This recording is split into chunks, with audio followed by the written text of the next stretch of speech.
তাই উম্মে আইমা দিল খোদা এই তফা যার আগমন পেয়ে কসম গাইছে ভুবনে মারহাবা যার আগমন পেয়ে কসম গাইছে ভুবনে মারহাবা দয়ার নবী আল আরাবী জানের নবী মুস্তাফা যার আগমন পেয়ে কসম গাইছে ভুবনে মারহাবা দয়ার নবী আল আরাবী জানের নবী মুস্তাফা যার আগমন পেয়ে কসম গাইছে ভুবনে মারহাবা যার আগমন পেয়ে কসম গাইছে ভুবনে মারহাবা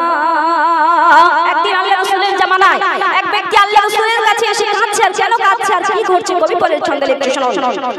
যত ফসল চাই গো বিফল নেই গো পানি দুনিয়ায় কেঁদে কেঁদে নবীর কাছে এক ব্যক্তি ভুলে যায় করলে দোয়া দয়ার নবী কালো মেঘে যায় ঢেকে বৃষ্টি পানির মুষলধারা শুকনো মরু দুনিয়াতে আবার নবী করলে দোয়া তবে আবার নবী করলে দোয়া তবে পানি দিল ইস্তফা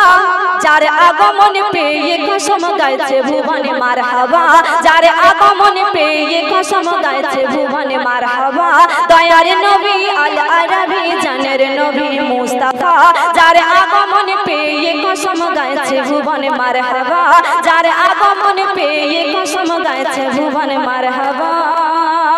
তারপরে একদম শেষ কথাই বলছে কি আমাদের মধ্যে আমাদের মরে গেলে প্রত্যেকটি জীবকে দুনিয়ার বুক থেকে একদিন বিদায় নিতে হবে প্রত্যেকটি জীবের জন্য কিন্তু মৃত্যু অনিবার্য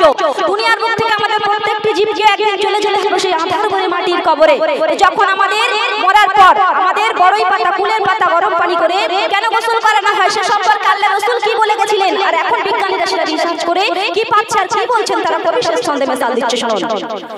মরিলে মোদের বড়ই পাতা গরম পানি গোসলে দয়ার নবী দেওয়ার কথা কেন সবারে বলে বিজ্ঞানীরা শত গবেষণা করে তারা বলে না বাঁচে না দেহ পোকা ধরে না নবী যে কথা বলেছিল